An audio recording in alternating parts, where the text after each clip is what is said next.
kepada dia yang tidak di pesantren namun mendapatkan cahaya darinya melalui ormas pada suka Padepokan Sunan Kalijaga.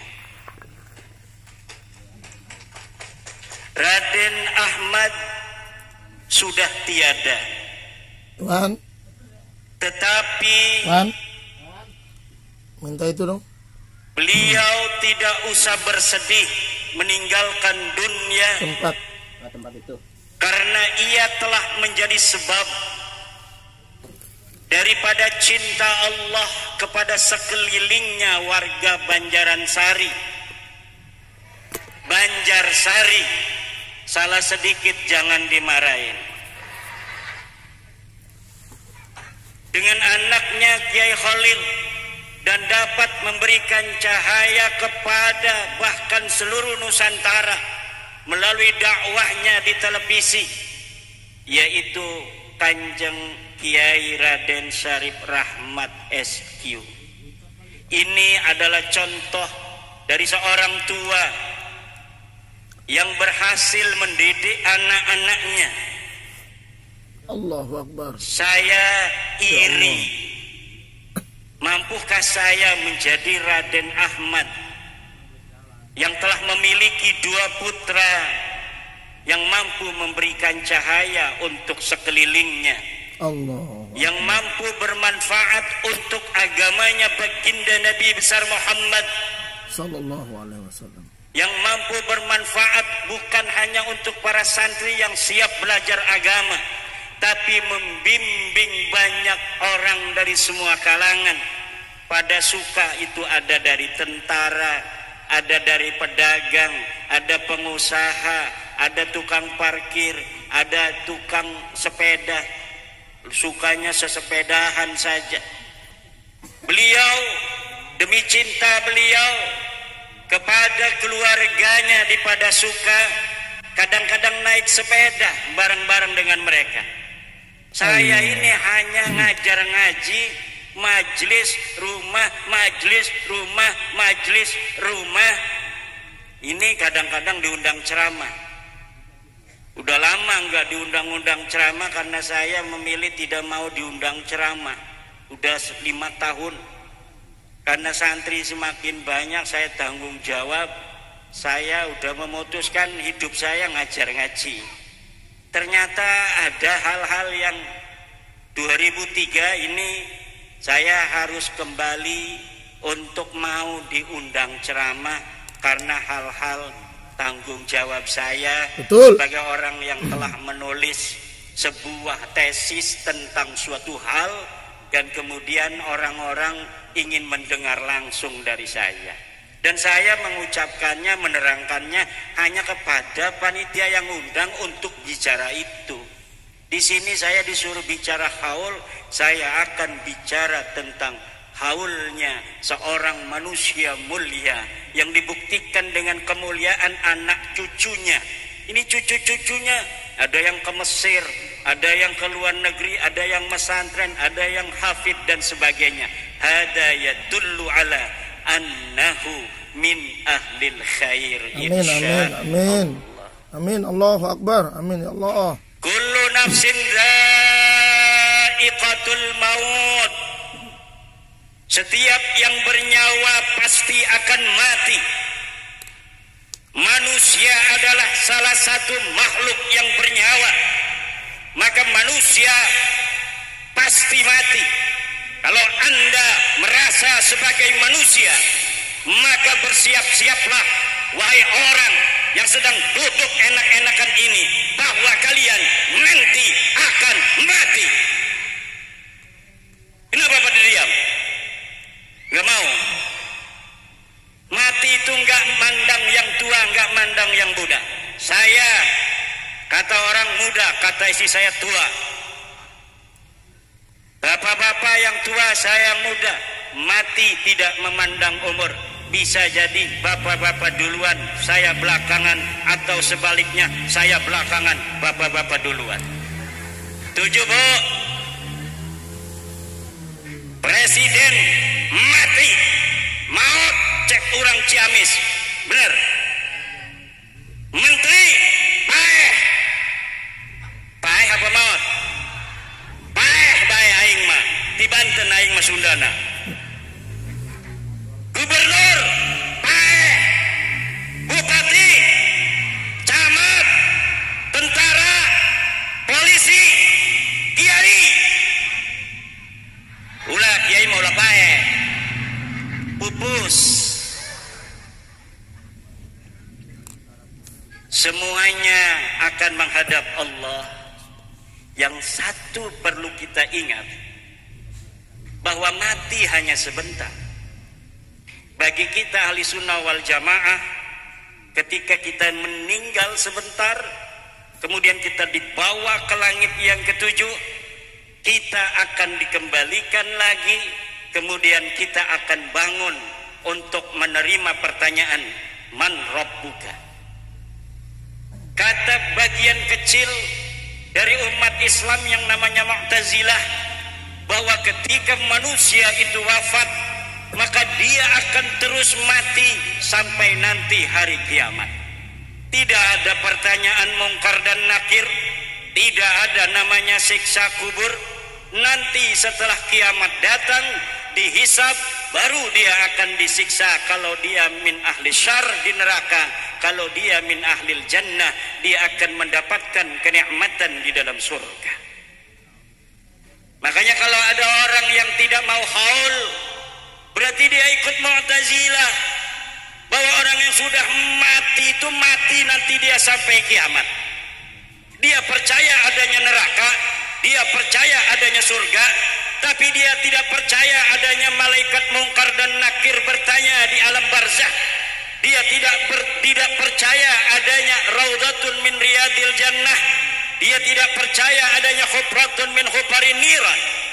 Yang dia percaya sesuai dalam Al-Quran adanya yaumul hisab, nanti setelah hari kiamat baru dihisab manusia. Ada sebagian yang fariqun fil jannah wa fariqun fis sa'ir, sebagian masuk ke dalam surga dengan segala kenikmatannya, dan sebagian lagi akan masuk ke neraka dengan segenap penderitaannya. Tapi kita ahlus sunnah wal jamaah, bagi kita ahlus sunnah wal jamaah, hadis-hadis Nabi menyatakan ketika orang saleh meninggal dunia, malaikat turun membawa kain kafan dari surga. Ketika nyawa ini kemudian keluar sendiri, malaikat maut datang, wahai tuanku, waktumu sudah selesai. Maka keluarlah ini nyawa, kemudian ditampani qabilah, malaikat nampani nyawa kita, kemudian memasukkannya ke kain kafan dan dibawa keranda oleh malaikat-malaikat dari bumi sampai langit pertama. Di sana malaikat langit pertama tidak bisa masuk ke langit kedua, diberikan kepada malaikat langit kedua, kemudian dibawa oleh malaikat langit kedua ke langit ketiga. Begitu selanjutnya ditampa oleh malaikat langit ketiga, keempat, kelima, dan ketujuh. Kemudian setelah bertemu Allah subhanahu wa ta'ala, dibalikan lagi ke dalam jasadnya untuk ditanya tentang Rasul baginda Nabi besar Muhammad sallallahu alaihi wasallam. Kata malaikat, man hadar rajul, siapa laki-laki ini? Orang yang suka bermarhaban ketika melihat wajah baginda Nabi, dia akan berbahagia. Hada Jaddul Husaini, marhaban ya nuraini. Langsung tidak lagi dilanjutkan man rabbuka wa man nabiyyuka wa ma qiblatuka. Tapi bagi orang-orang yang tidak kenal kepada Nabi Muhammad, man hadar rajul, ia tidak pernah bermaulid, ia tidak pernah bermarhabah, dia jarang bersolawat di hari Jumat ketika menunggu adzan Jumat. Bagaimana dia menunggu adzan Jumat membaca salawat 1000 kali, orang datangnya juga ketika khatib turun dari mimbar, dia masuk kemudian sholat Jumat. Betul tidak? Banyak yang begitu. Betul, banyak Yai. Makanya para hadirin hadirat di dalam ahlu sunnah wal jamaah. Kemudian dilanjutkan, ketika seseorang itu merupakan min ahlil khair, maka dia akan dimasukkan oleh Allah raudhatan min riyadil jinan, dalam satu taman seperti taman-taman surga. Dia belum masuk surga, tapi sudah dimasukkan ke dalam satu taman surga. Masya Allah, Masya Allah. Ibu pernah ke taman safari? Sering. Wajah-wajahnya belum pernah ini. Bayarnya 150.000, mahal. Kita iklan guys. Jadi 1 miliar tahun itu setiap hari, karena fi raudhatin min riyadil jinan, tanpa bayar sampai kiamat. Alhamdulillah. Yang penting ibu-ibunya suka ngaji begini. Jangan pulang kalau sebelum selesai acara. Sebelum doa jangan pulang. Insya Allah ini tidak pulang. Kenapa? Apakah karena cinta kepada baginda Nabi? Cinta kepada ulama? Bukan. Kenapa? Ada door prize.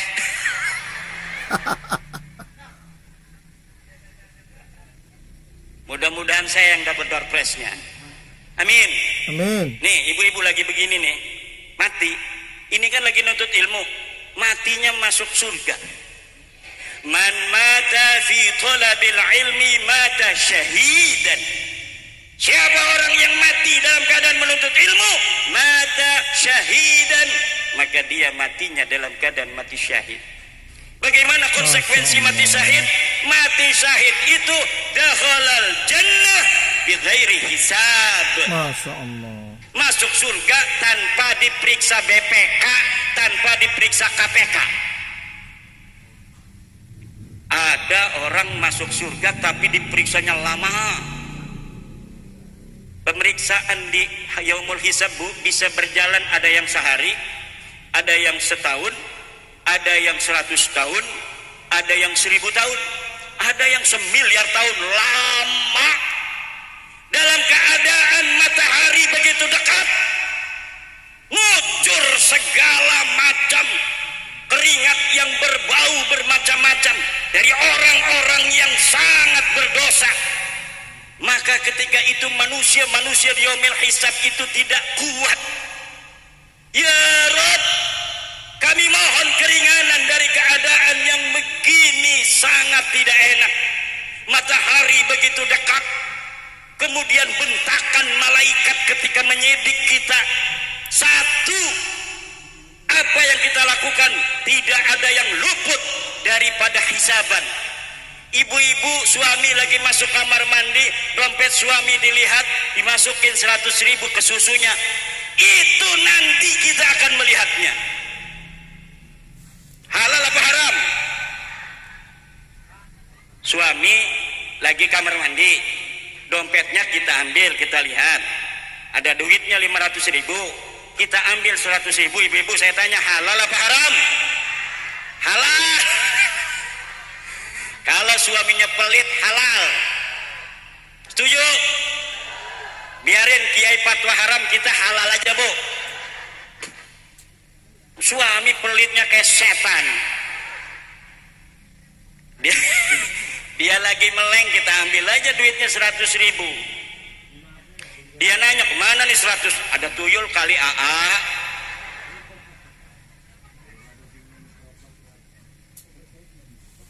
Di yaumil hisab datang mereka ke Nabi Adam. Ya Nabi Allah Adam, ya Abal Bashar, isfa' lana, syafaati kami. Sagalatni umuri. Tidak, aku sibuk dengan urusanku. Datang ke Nabi Sis, kadzalika. Datang ke Nabi Nuh, kadzalika. Datang ke Ibrahim, kadzalika. Datang ke Nabi Ismail, kadzalika. Datanglah kepada Nabi Muhammad. Nabi Muhammad memiliki asy-syafa'atul uzma. Man hiya syafa'atul uzma? Syafa'atun fi yaumil hisab li nuqsanil ahwal. Syafaat yang diberikan oleh Nabi Muhammad untuk seluruh umat manusia dari zaman Nabi Adam sampai nanti hari kiamat, untuk apa?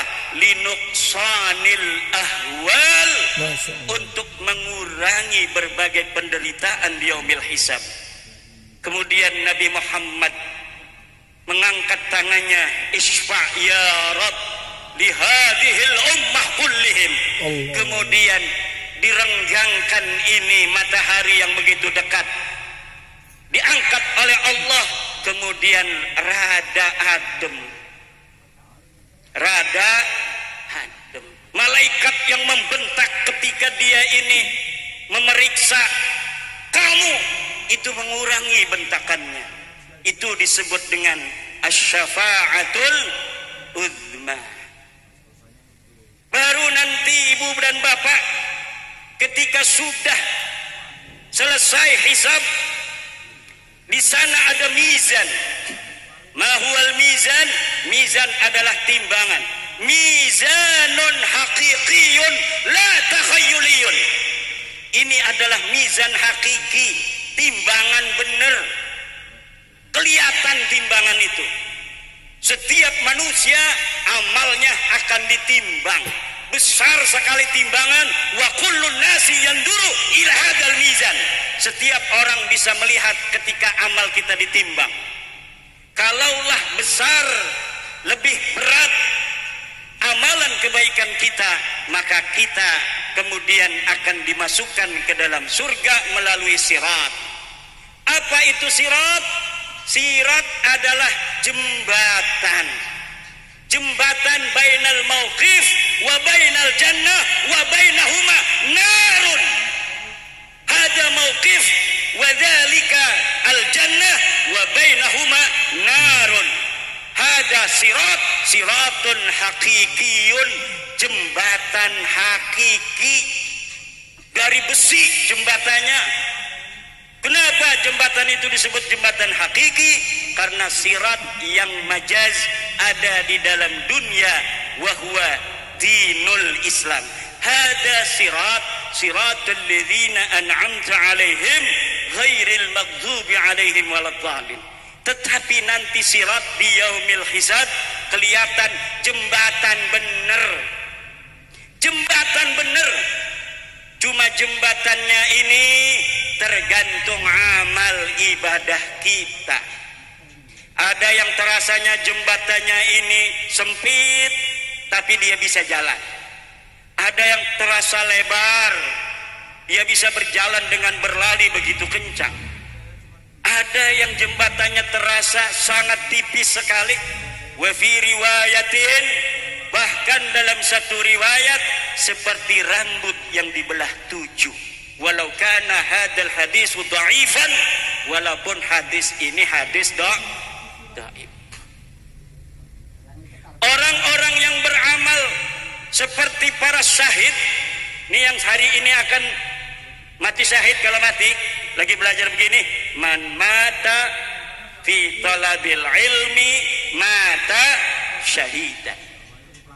Itu tanpa hisab, tanpa melewati sirat, harus jalan di jembatan, tapi dia kalbarkil khatif, sudah ada di dalam surga. Itu adalah untuk orang-orang yang mati syahid. Di antara mati syahid, orang yang mati dalam keadaan menuntut. Kalau anak ibu lagi mondok, kemudian di pondoknya kepleset meninggal, itu sudah jelas kalau mati syahid. Kalau tidak percaya setelah 8 tahun bongkar kuburnya, maka akan dia itu utuh seperti semula. Kenapa? Mata fi talabil ilmi. Maka di Cilegon tahun kemarin ada 40 orang kampung nggak tahuan kiai. Pas mau dibikin jalan tol, ketika dibongkar itu makam mau dipindah, masih banyak yang utuh. 40 orang lebih masih utuh, padahal dia bukan kiai. Kenapa? Mungkin dia termasuk dalam keadaan meninggal dalam syahid. Orang mati syahid lagi kalau meninggal lagi ngelahirin, ibu-ibu ngelahirin, meninggal, mata syahidan, matinya mati syahid. Mati kena covid, mata syahidan. Kenapa? Hina mati covid itu. pakai peti, pakai plastik, betul tidak? Di dalam pandangan Allah ini kemuliaan. Lihat orang-orang yang kemarin matinya mati dalam keadaan COVID, baik dia itu ngadep ke kiblat mau enggak, mau di ngadepin begitu mau enggak, urusan rumah sakit mau dimandiin mau kagak. Lihat nanti di yaumil hisab, atau kita lihat nanti ketemu di surga, tanya pada dia, bagaimana kamu masuk surga? Saya yakin, seyakin-yakinnya berdasarkan firman, berdasarkan hadis dari Rasulullah, bahwa orang yang mati fit ta'un mata syahidan wasyahidu dakhalal jannah bighairi hisab. Atau orang yang mati dalam keadaan kena gempa, mati tsunami, itu mata syahidan wa hadhihi haqiqah. Maka kalau hari ini ibu-ibu lagi ilir-iliran begini, ilirnya masih begini, ternyata nyawanya udah nggak ada. Jangan sedih kalau kita punya ibu di samping kita lagi begini-gini, ternyata orangnya udah mati. Itu mati, coba ini, jangan-jangan udah mati, belum? Belum ya? Kalau senyum begitu berarti masih hidup. Senyumnya orang Ciamis, amis-amis. Alhamdulillah. Kullu nafsin dha'iq. Pakai dana bisa. Acara haul Romo Kiai Raden Ahmad di Banjarsari, semua jamaah meninggal dunia kecuali penceramah dari Banten. Pulang dengan Gus Fuad. Waduh, nggak didoain saya. Kullu nafsin dha'iqatul maut walikulli ummatin ajal. Walikulli ummatin, dan setiap bangsa mempunyai batas. Setiap bangsa mempunyai waktu tertentu. Bangsa Indonesia hari ini adalah merupakan warisan dari ajal dari bangsa leluhur kita yang telah lalu. Bu,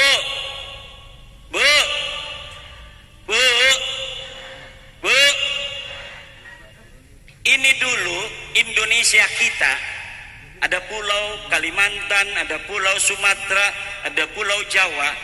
Dulunya ini satu dengan benua Asia. 10.000 tahun yang silam tidak ada pulau Sumatera, tidak ada pulau Jawa, tidak ada pulau Sulawesi, Papua, Maluku. Kita semua bersama dengan benua Asia 10.000 tahun yang silam. Kemudian terjadi bencana, es mencair, kemudian ujung dari bencana adalah pulau Sumatera dan Jawa bersatu, Kalimantan berubah, misah, Sulawesi misah, Maluku misah. Tapi kita orang Jawa, Sunda dengan Sumatera masih menyatu. Likulli ummatin ajal, selesai itu benua Asia, kita pisah dari Asia, tapi kita Pulau Jawa masih bersama dengan Pulau Sumatera. 400 Masehi terjadi gunung meletus Krakatau. 400 Masehi. Gunung Krakatau meletus, Jawa, Pulau Jawa dan Sumatera berpisah. Sekarang dipisah oleh Selat Sunda. Likulli ummatin ajal. Dulu Pulau Jawa ini terbagi dua. Ada Sunda, ada Jawa. Dibatasi oleh Kali Cipamali yang sekarang namanya Kali Brebes. Sekarang terbagi tiga. Jawa Barat, Jawa Tengah, Jawa Timur. Jawa Barat terbagi tiga. Ada Jawa Barat saja, ada DKI, ada Banten. Jawa Tengah terbagi dua. Ada Jawa Tengah, ada DIY Yogyakarta. Ini produknya Yai Sihabuddin yang kepincut orang Ciamis karena manis-manis. Kemudian ayahnya dari Kiai Syarif Rahmat kepincut orang Ciamis menikah dengan orang Ciamis, akhirnya orang Jogja dan Ciamis bersatu melahirkan Kiai Syarif Rahmat yang dia bisa kayak orang Jawa, juga bisa kayak orang Sunda karena memang orang Sunda asli. Alhamdulillah likuli ummatin ajal. Ini dulu Ciamis ini bukan Ciamis, Bu. Ciamis ini baru namanya tahun 1914 oleh Belanda. Dulu namanya apa? Galuh. Ini Galuh selama 900 tahun nama Galuh dipakai oleh orang Banjarsari. Dari mulai tahun 1914 sampai ke belakang selama 900 tahun ini namanya Kerajaan Galuh, kemudian terakhir zaman Belanda menjadi Kabupaten Galuh. Tahun 1914 dirubah namanya Ciamis. Kenapa? Karena ngelihat orang Ciamis manis-manis, udah kita ganti Ciamis. Begitu ceritanya. Kalau Galuh itu gagah perkosa. Galuh artinya gagah perkasa. Orang Galuh itu gagah perkasa. Belanda takut orang Galuh yang keturunan para raja Write Kandayun untuk memberontak kepada Belanda. Akhirnya diganti namanya menjadi Ciamis agar yang kelihatannya adalah manis-manisnya aja. Padahal di balik manisnya orang Ciamis ada jiwa kesatria yang diturunkan dari raja-raja Tarumanegara.